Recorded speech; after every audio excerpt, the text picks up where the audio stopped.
you know, literally unboxed this last night and then I got too tired, so I went to bed. I'm going to turn this on. It's a early MPU4 type alpha display. Oh god, focus issues again.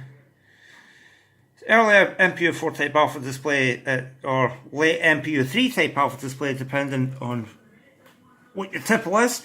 It's a curious design that barcrest came up with. You can actually remove the display glass that it plugs in and unplugs. I suppose that's so they could make it easier to service the board. I mean, there's not a lot to them.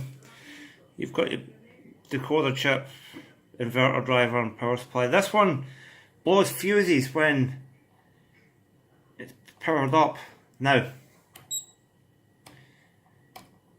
let's put that to that and that to that. Can't hear anything in a minute, but I've got my meter connected through crocodile clips to the 12 volt and the ground here. You can see pin 7 and pin 4. Now, I had a brief look at this last night. I thought, well, it's shorter than the 12 volt line, so it must be the input to this, and maybe the regulator shorted. See, there's no drawings for this, so no schematics. So you basically process elimination. So cut the leg of the regulator and made no difference, still shorted. Cut the leg of these two capacitors, made no difference, still shorted. Went around the board and tested a few things with the probe. Just keeping one line on ground and going through and test more, and arrived here. And listen, Houston, we have a problem. There's where your short is.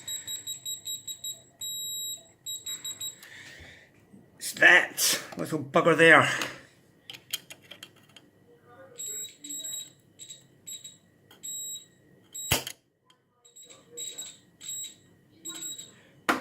It's a 10 microfarad tantalum bead cap.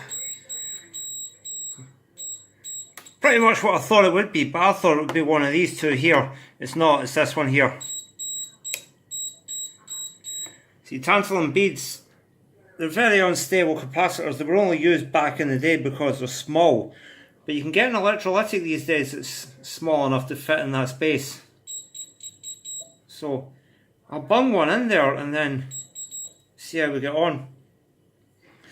So, I'll report back, because I don't think there'll be anything else wrong with this. I mean, these fail for fun. And that's about as much as I feel you can get. You're lucky it actually didn't catch fire, because they usually blow big. But, yeah. So let's see what we can do for it. There we go. Not shorted now. You can see how small the capacitor is. It's almost the same size as the bead that was put in there before it. Yeah, I think that'll be good.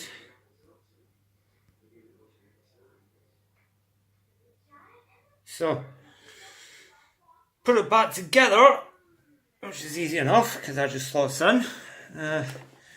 You try and figure out something to strap it with. I think probably the only solution I'm going to have to that is cable ties or something.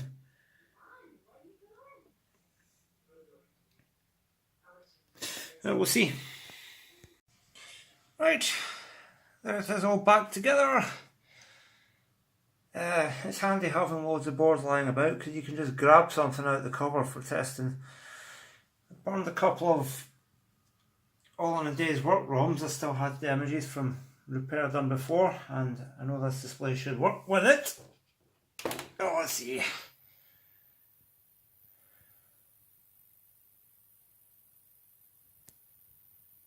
Can you see it? Hold on. Maybe a bit too bright for it. It's quite hard to see, isn't it? Hold on. See if I can. Right, hold on. Turns off. Oh, there we go.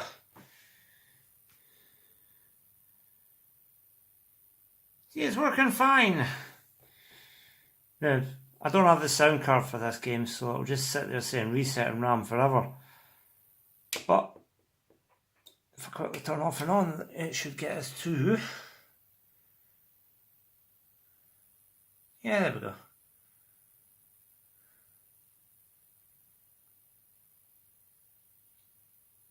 And the game's working.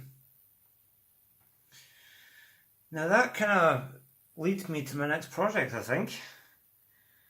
This board's working perfectly except has no sound. It looks a bit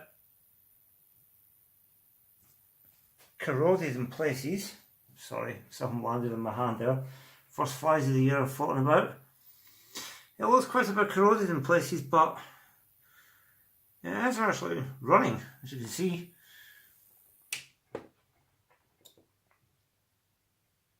Now if I can locate a sound card for this, you'll be able to use that. But yes, it's fine. Display's nice and bright. Someone had definitely been in there before because one of the little locator studs was missing off the back as well. I had to improvise with just a PCB standoff and cut the bottom of it. But it'll do for testing. It'll definitely do for testing. Yeah. So, it's reversed by the way because it's old MPU4. MPU4 displays right in reverse order in the character buffer instead of this way. Well, that's all by the by.